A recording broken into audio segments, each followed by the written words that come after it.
안녕하십니까. 세상을 읽어주는 남자 이상훈입니다. 오늘은 인텔에 대해서 말씀드리겠습니다. 인텔의 현재 상황을 개괄해 보면 인텔은 파운드리 재진출을 선언했습니다. 다른 기업의 칩을 직접 만들겠다는 것인데요. 이를 위해서 CPU 등 핵심 칩은 이전대로 자사 팹에서도 만들겠지만 비핵심 칩 등은 삼성 TSMC 등 외부 파운드리를 많이 활용하겠다는 보관도 밝혔습니다. 이후 2024년 2나노 칩을 양산함으로써 칩 제조 리더십을 다시 갖고 오고 노드 명칭도 자신의 더 깐깐하고 보수적인 기준을 바꿔서 더 느슨한 삼성 TSMC 기준으로 낮추겠다고도 했습니다. 하지만 개인적으로 인텔의 파운드리 성공 가능성은 크지 않다고 말씀드렸는데요. 인텔의 DNA가 워낙 서비스와는 거리가 있는 데다 이 팹리스들이 그간 ARM 기반으로 칩을 설계해 왔기 때문에 인텔이 팹리스에 자신의 X86 IP를 공개하고 또 자신의 파운드리 팹에 ARM, 리스크5 등 기반 IP 등을 심는다고 해도 이 팹리스의 선호도가 크지 않을 것이란 판단 때문이었는데요. 그런데 최근 펩 겔싱어 인텔 CEO가 이와 관련해서 애널리스트와의 대화를 통해서 이런저런 자신의 생각을 밝혔습니다. 이 톰스 하드웨어에 보도된 내용인데요. 일단 펩 겔싱어는 인텔 파운드리의 잠재 고객이 될 만한 100여 개의 팹리스 가운데 3분의 1가량, 그러니까 한 30여 개가 넘는 고객이겠죠. 이 3분의 1가량의 고객이 X86 시스템 온 칩을 원하고 있다고 말했습니다. 시장에서 보는 것과 달리 X86 IP가 공개된다면 이를 기반으로 칩을 설계해 보겠다는 잠재 고객이 생각보다 많다는 것을 밝힌 것입니다. 물론 이 말을 곧이곧대로 믿기는 어렵습니다. 하지만 겔싱어는 X86 IP 경우 PC 시장에서 절대적이고 지배적인 위상을 갖고 있다고 강조했습니다. 이는 소프트웨어 호환성 측면에서 S86이 단연 최고라는 점을 의미한다면서 팹리스 입장에서는 이 장점 때문에 익숙한 ARM 기반 IP 등 다른 IP 대신에 X86 IP로 칩 설계에 도전해 볼 만한 유인이 된다고 했습니다.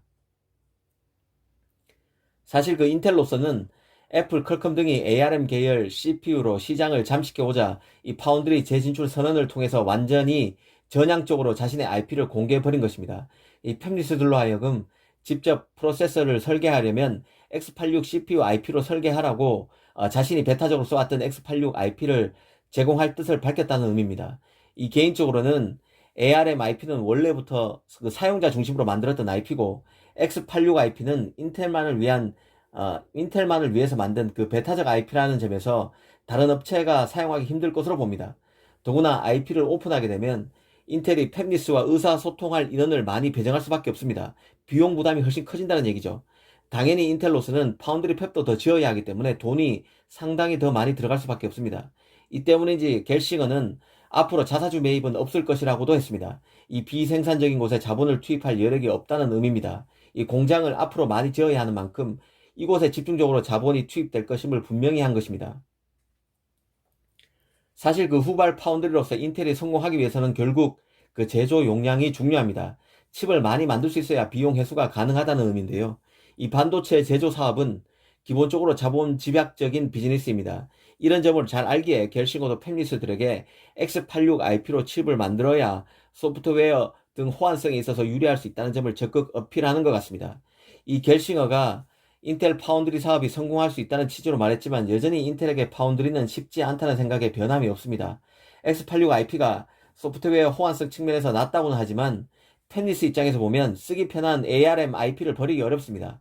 유연성 측면에서 뛰어난 ARM IP는 이제 성능 측면에서도 X86에 밀리지 않는다는 평가를 받고 있기에 더 그렇습니다. 하지만 한편으로 인텔을 예의주시해야 하는 것도 맞는데요. 이 과거 인텔은 스마트폰과 태블릿의 싸움에서 ARM에 졌습니다. 인텔의 아톰 시스템 온칩이 ARM 기반 시스템 온칩보다 전력 효율성이 높지 않았기 때문인데요.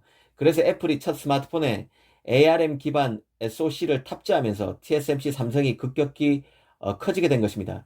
모바일 AP의 경우 매년 새로운 공정 기술이 필요했고 스마트폰에 대한 수요는 파운드리에 큰 활력을 줬던 게 지금까지 시장 흐름입니다. 이제 기업들은 인텔의 CPU를 버리면서까지 자신에게 최적화된 칩을 설계하기 위해 이 반도체 시장에 뛰어드는 상황입니다.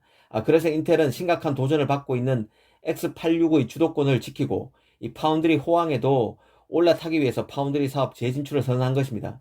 객관적으로 인텔에게 어려운 사업 환경이라는 점은 부인하기 어렵습니다.